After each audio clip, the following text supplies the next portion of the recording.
bore, roedd Will yn breuddwydio fod Owi Plismon a Mr Pew Siop bob dim yn rhedeg ar ei ôl. Gwag, beidiwch yng nghiro i o gwag, beidiwch! Dy giro di, cwac bach, meddai fan. Breuddwydio eto. Breuddwydio? Gwag, dim ond breuddwydio.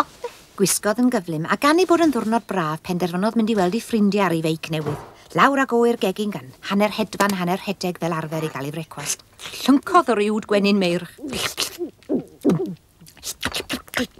Cipiodd ei gap a'i bollti hi am y drws. Syrthiodd pecyn o flawd gwyn fel cwmwl dros ben hwmffra. Oras ymwystaddydd. Nolodd Will i feic o'r shed reit sydyn a ffwrdd ag o fel y gwynt. Cyn bo hir cyrhaeddodd cartref Sionny. Pwy oedd yn dod allan o'r bwthyn ond yr hogia i gyd. Ac fel roedd hi'n digwydd, roedd Sionny wedi dod a'i feic allan hefyd. Gobl, gobl. Meddai Ifan. Hei, beth am gael ras efo'ch gilydd? Ia, ras! Wel, o'r gora. Meddai Will. Iawn, meddai Sionny.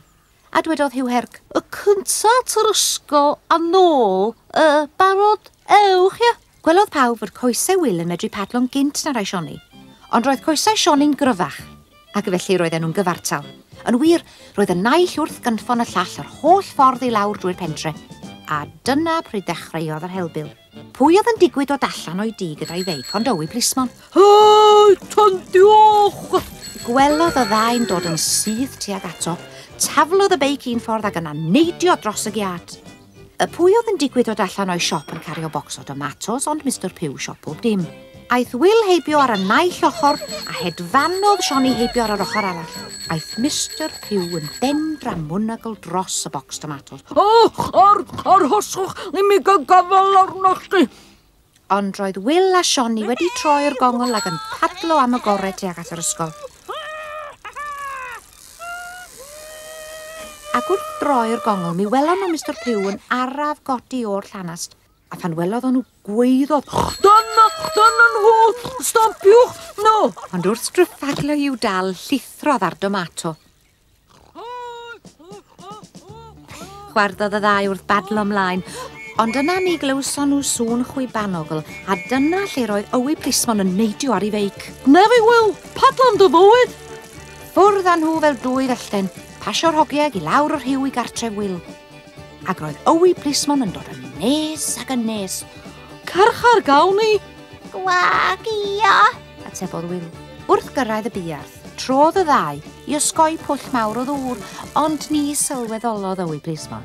Clywodd Sionny a Will rhyw glindarddach rhyfedd ar ochennaid fwyaf truenus.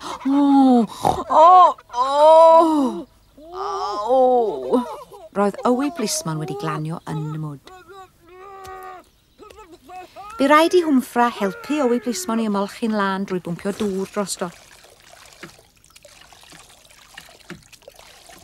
A chafodd fynd i'r tŷ i gael powlen o gawl malwod poeth rhag dal anwyd.